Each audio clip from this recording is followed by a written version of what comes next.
সেই বিধানসভা নির্বাচনকে সামনে রেখে আমাদের মাননীয় মুখ্যমন্ত্রী এবং আমাদের সেনাপতি অভিষেক বন্দ্যোপাধ্যায়ের স্নেহধন্য এই নন্দীগ্রাম বিধানসভা কেন্দ্রের প্রার্থী আমাদের সকলের প্রিয় শ্রী পবিত্র কুমার মহাশয়ের সমর্থনে এই পথসভাতে উপস্থিত আছেন। আজকে আমাদের সভার সভাপতিত্ব করেছেন আমাদের বিশিষ্ট সমাজসেবী আমাদের বর্ষিয়ার নেতৃত্ব শ্রী দুলালচন্দ্র দাস মহোদয়। আমাদের মধ্যে উপস্থিত ছিলেন আমাদের বৃহত্তর কমিটির অন্যতম সদস্য শেখ সাহাবুদ্দিন সাহেব। আমাদের মধ্যে উপস্থিত আছেন দাউদপুর গ্রাম পঞ্চায়েত দাউদপুর অঞ্চল তৃণমূল কংগ্রেসের সভাপতি আমাদের সকলের প্রিয় নেতা কৌস্তবকান্তি দাস মহোদয়। আমাদের উপস্থিত আছেন দাউদপুর অঞ্চল তৃণমূল কংগ্রেসের সহসভাপতি তথা দাউদপুর গ্রাম পঞ্চায়েতের উপপ্রধান আইনুল হক খান মহাশয়।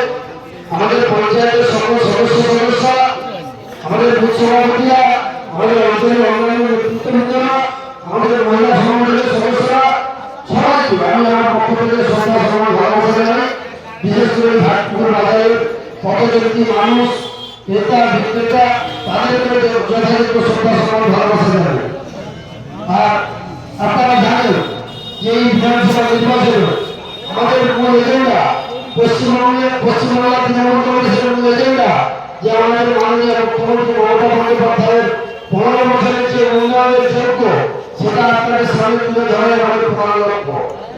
আপনারা জানেন যে মাননীয় মুখ্যমন্ত্রী 2011 সালে যখন ক্ষমতায় আসে এই বাংলা বিভিন্ন গ্রাম থেকে গ্রামান্তর সমস্ত জায়গায় পিছিয়ে ছিল।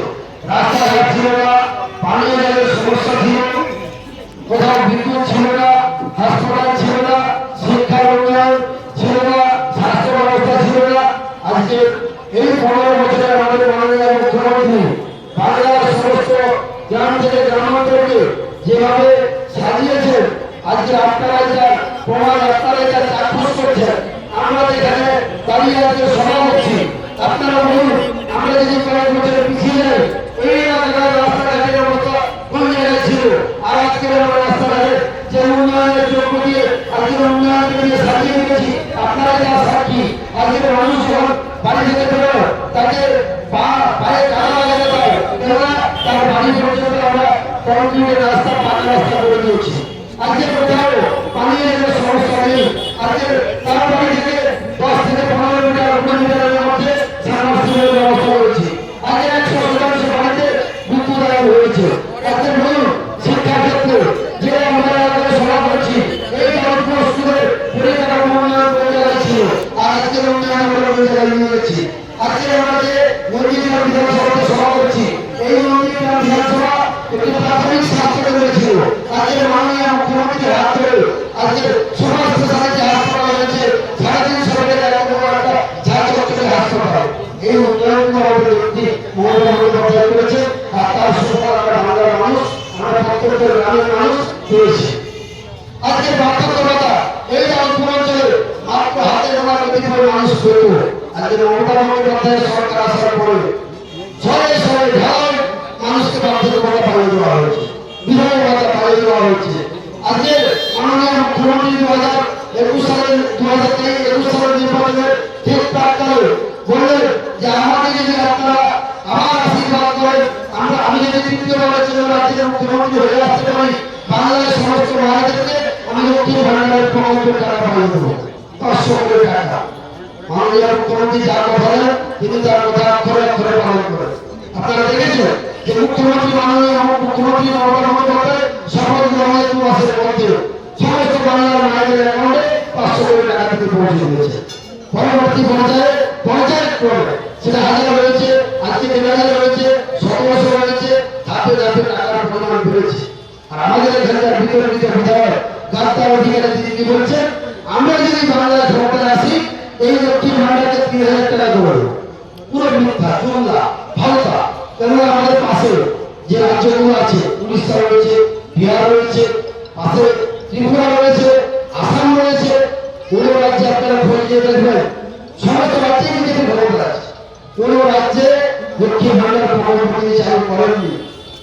আর আরো একটা মুখ্য কথা আমাদের বলতে খারাপ লাগে যে আমাদের রাজ্যে এই নির্বাচনে এসছে বহু মিথ্যা ভাবনা প্রতিশ্রুতি দেবে, মায়েদেরকে বলবে আপনারা অ্যাকাউন্টে টাকা ঢুকে দেবো, আপনারা বিজেপিকে ভোট দেবেন। আমাদের পাশের রাজ্যে কয়েকদিন আগে একটা নির্বাচন হয়েছে, কয়েকদিন আগে বিহার, সেখানে নির্বাচনের ঠিক প্রাক্কালে বাংলার মতো একটা প্রকল্প ঘোষণা করেছিল যে আমরা রাজ্যে ক্ষমতা এলে প্রত্যেক মায়েদের আমরা লক্ষ্য করে ৩,০০০ করে দেবো এবং এই নির্বাচনের প্রাক্কালে ১০,০০০ করে টাকা প্রত্যেক মায়েদের আমরা ১০,০০০ করে টাকা দিয়েছে। সরকার হয়েছে, সরকার হওয়ার ১ সপ্তাহের মধ্যে যারা ১০,০০০ টাকা করে পেয়েছিলেন তাদের কাছে নোটিশ গেছে যে আপনারা যদি ব্যাংক থেকে নোটিশ গেছে, যদি টাকাটা আপনারা মাসের মধ্যে না ফিরিয়ে দেন সুদ সমেত ফেরত দিতে হবে। প্রত্যেককে টাকা ফেরত দিতে হয়েছে।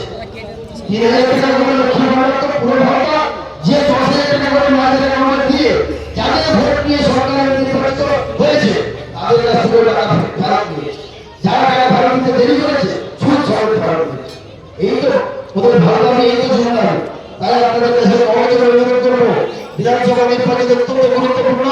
রঞ্জিত গ্রামে 2021 সালে আমাদের এখানে বিতর্কিত ভাবে হলেও আমরা যদি ধরে নিই যে বিতর্কিত ভাবে হলেও আমরা এখানে পরাস্ত হয়েছি, অল্প কিছু ভোটের মধ্যে পরাস্ত হয়েছি। কস্তুরদা ডিটেলস বলবেন, উনি সেই 2021 সালে দাউদপুর অঞ্চল থেকে কাউন্টি মেয়র হিসেবে প্রতিনিধিত্ব করেছিলেন।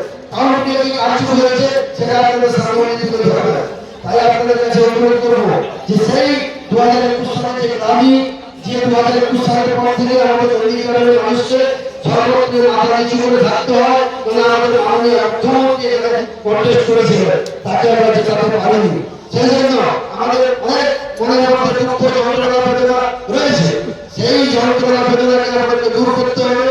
এই যে 2026 সালের বিধানসভা নির্বাচন, এই 2026 সালের বিধানসভা নির্বাচনে আমাদের প্রিয় প্রার্থী পবিত্র দলকে এমন একটি ব্যবধানের মধ্যে দিয়ে জেতাতে হবে এবং মাননীয় মুখ্যমন্ত্রী হাতে আমাদের এই নন্দীগ্রাম সিটকে উপহার দিতে হবে, যাতে এই কারচুপি আর না করতে পারে। কেননা ব্যবধানটা ২০০০-এর মধ্যে ছিল বলে এই কারচুপি করার সাহস পেয়েছিল, লোডশেডিং করার সাহস পেয়েছিল। আমাদের এবারে ব্যবধানটাকে ৩০,০০০ করে নিয়ে যেতে হবে। এই কারচুপি আপনি করতে পারবেন, এই লোডশেডিং আপনি করতে পারবেন। এটা আপনাদের আমাদের প্রত্যেককে আজকে শপথ দিতে হবে। কেন? বাংলার উন্নয়নের স্বার্থে, বাংলার মুখ্যমন্ত্রীর যে কর্মযোগী প্রয়াস, আমরা বলেছিল যে আমাদের এই দাউদপুর এলাকা, পাশে শামসাবাদ, পাশে নন্দীগ্রাম, পাশে হরিপুর, অন্যান্য যে অঞ্চলগুলো আছে, আজকে মাননীয় মুখ্যমন্ত্রীর সহযোগিতায় প্রকল্পের মধ্য দিয়ে কোটি কোটি টাকা রাস্তাঘাটের কাজ চলছে। আমাদের এই অঞ্চলে অনেকগুলো গুরুত্বপূর্ণ রাস্তা ইতিমধ্যে শুরু হয়েছে। আরো অনেকগুলো রাস্তা আমরা কমপ্লিট করেছি। আমাদের পাশে আমাদের হাসপাতাল যারা হাসপাতালের পাশে রাস্তা একেবারে মাঠের রাস্তা, সেই রাস্তাকে আমরা জেলা পরিষদের পক্ষ থেকে রূপান্তরিত করেছি। এই উন্নয়নকে আমরা চাই, এই উন্নয়নকে করতে চাই। আজকে বাংলার মুখ্যমন্ত্রী মাননীয় মমতা বন্দ্যোপাধ্যায় আমাদের কাছে, আপনাদের কাছে একটি গুরুত্বপূর্ণ সরকারি প্রকল্প আমাদের কাছে পাঠিয়েছিলেন। আমাদের সমাধান অনেক পাড়া গায়ের রেলি জমি রাস্তা আমরা মানুষকে ভালো রাস্তা করেছি, অনেক জায়গায় পানি জলের সমস্যা ছিল, তার সমাধান করেছি।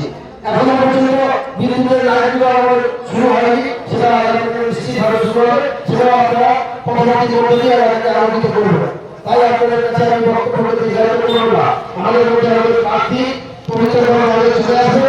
আমরা পবিত্র মহলে অল্প সময় বক্তব্য রাখতে গিয়ে আমার বক্তব্যটা শেষ করে একটি বাজারে মিছিল করবো। আপনারা সকলে পায়ে পা মিলাবেন, আপনাদের কাছে আমি এই আহ্বান জানাবো। আরেকটি বিষয় আপনাদের কাছে বলি, আগামীকাল আমাদের নেতা, আমাদের সর্বভারতীয় সাধারণ সম্পাদক সেনাপতি অভিষেক বন্দ্যোপাধ্যায় আসছেন। তিনি একটি কর্মী সভা করবেন, জনসভা করতে পারতেন, নিশ্চিতভাবে জনসভা করতে পারতেন। তাহলে তিনি অনেকগুলো তাদের কর্মসূচি আছে, 3টে কর্মসূচি আছে। তারপরে যাবেন দাসপুরে যাবেন, নন্দীগ্রামে প্রথমে সভা করবেন, তারপরে সমাধান করবেন। তিনি তাই একটি কর্মী সভা করতে গিয়ে এই নন্দীগ্রামের প্রচারটা শুরু করতে চাইছেন। তাই আমাদের যারা যারা ডাক করেছেন প্রত্যেককে আমি বলবো আগামীকাল সকালে আপনারা উপস্থিত হবেন। আপনি আমাদের সেনাপতির বার্তা নিয়ে এসে গ্রামে গ্রামে মানুষকে আমরা সেই বার্তা তুলে ধরবো। এবং আপনারা জানেন যে মাননীয় মুখ্যমন্ত্রী যেভাবে অক্লান্ত পরিশ্রম করছেন, আর এসআইআর নাম করে যে বিজেপি সরকার যেভাবে আমাদেরকে আগামী বিগত কয়েকটি মাস আমাদের যন্ত্রণার মধ্যে মানুষকে ফেলেছে, যেভাবে মানুষকে বিপদের মধ্যে ফেলেছে, এই বিজেপি সরকার যদি আমরা শিক্ষাতে না পারি, আগামী দিনে আমাদের কাছে আরো কঠিন, আরো দিন আমাদের সামনে অপেক্ষা করছে। তাই জন্য আমাদের কাছে আপনারা জানেন একটি সাপ্লিমেন্টারি ভোটার লিস্ট গতকালকে পাবলিশ হয়েছে। আমাদের দাউদপুর অঞ্চলের 3টে বুথে আমরা সাপ্লিমেন্টারি ভোটার লিস্ট পেয়েছি। আমাদের এই দাউদপুরের ভোটার যে বুথটা, যেখানে তাসির আলী খান পঞ্চায়েত মেম্বার, সেখানে আমরা পেয়েছি। আমাদের পাশে জাহাঙ্গীর তাদের আমাদের যে ভোটার আমরা এক্সেলেন্ট যে বুথটা, ওখানে আমরা একটা ভোটার লিস্ট করেছি। আরেকটি চন্দননগর একটা গণতন্ত্রের একটা ঘটনা আপনারা শুনে রাখুন। চন্দননগরের টোটাল ভোটার সংখ্যা হচ্ছে 1200 বা তার একটু বেশি। সেখানে 900 ভোট সংখ্যালঘু সম্প্রদায়, 300 ভোট হচ্ছে সংখ্যালঘু সম্প্রদায়। এসআইআর মধ্যে দিয়ে তাদেরকে অ্যাডজুডিকেশন করেছে, আন্ডার অ্যাডজুডিকেশন তাদেরকে করেছে 70 জনই সংখ্যালঘু সম্প্রদায়ের মানুষেরা আছে। এই ভ্যারিয়েন্টের মধ্যে দিয়ে দেখা গেল যে মাত্র 2জন মানুষকে তারা একসেপ্ট করেছে, 68 জনকে ভোটার লিস্ট থেকে মুছে দিয়েছে, বাতিল করে দিয়েছে। কি ভয়ঙ্কর সমস্যা আমরা বুঝতে পেরেছি। এত বছর ধরে আপনারা যে বসবাস করছেন, আপনারা ছোট থেকে বড় হয়েছেন, জন্মগ্রহণ করেছেন, এখানে দিনের পর দিন সমস্ত নির্বাচনে ভোট দিয়েছেন, সমস্ত সুযোগ সুবিধা দিয়েছে, সরকারকে আপনারা গ্রহণ করেছেন, তারপরে আপনাদের ভোটাধিকার কেড়ে নিয়ে আপনাদেরকে ডিটেনশন ক্যাম্পে রাখার পরিকল্পনা হচ্ছে, আপনাদেরকে বাংলাদেশ পাঠানোর পরিকল্পনা হচ্ছে। কেন না এসআইআর আগের উপর অত্যাচার হচ্ছে যে আমরা ছিলাম, আমি রোহিঙ্গা বাংলাদেশ, আমি বাংলাদেশে, আমি রোহিঙ্গা। আমার যে জন্ম এখানে হয়েছে, আমি ছোট থেকে বড় হয়েছি এখানে, আমরা হিন্দু মুসলিম ইন্ডিয়ানসে মানে একসাথে বড় হয়েছি, সাম্প্রদায়িক সম্প্রীতি রক্ষা করেছি, আমাদের সেটা মঙ্গল হবে। শুধু নামটা যেহেতু শামসুল ইসলাম, আমাকে এসআইআরে আন্ডার অ্যাডজুডিকেশন থাকতে হবে। এই ধরনের একটা ভয়ঙ্কর চক্রান্ত এই নির্বাচন কমিশন তৈরি করেছে। সেই জন্য আপনাদের কাছে এইরকম যাতে সরকার আগামী দিনে আমাদের কাছে না থাকে, এর দায়িত্ব আপনাদের সমাজে আমাদের নিতে হবে। তাই আমি আর বক্তব্য দীর্ঘায়িত করবো না। আগামী নির্বাচনে এই বিধানসভা থেকে পবিত্র করে 30,000 বেশি করে জয়যুক্ত করে এখানকার ডাক্তার ওই বেইমানটাকে আমার কাঠিতে পাঠিয়ে দিতে হবে। এই দায়িত্ব আমাদের সকলকে দিয়ে আমাদের অঙ্গীকার আমাদের সফল হতে হবে এবং এই অঙ্গীকার ঠিক আমরা দিতে হবে। এই ধরনের কথা বলে সকলকে পুনরায় শ্রদ্ধা সম্মান জানিয়ে শুভসম্মান জানিয়ে আমরা সংক্ষিপ্ত বক্তব্য শেষ করছি। জয় হিন্দ, বন্দে মাতরম, তৃণমূল কংগ্রেস জিন্দাবাদ, আমাদের নেত্রী মমতা বন্দ্যোপাধ্যায় জিন্দাবাদ, আমাদের নেতা অভিষেক বন্দ্যোপাধ্যায় জিন্দাবাদ।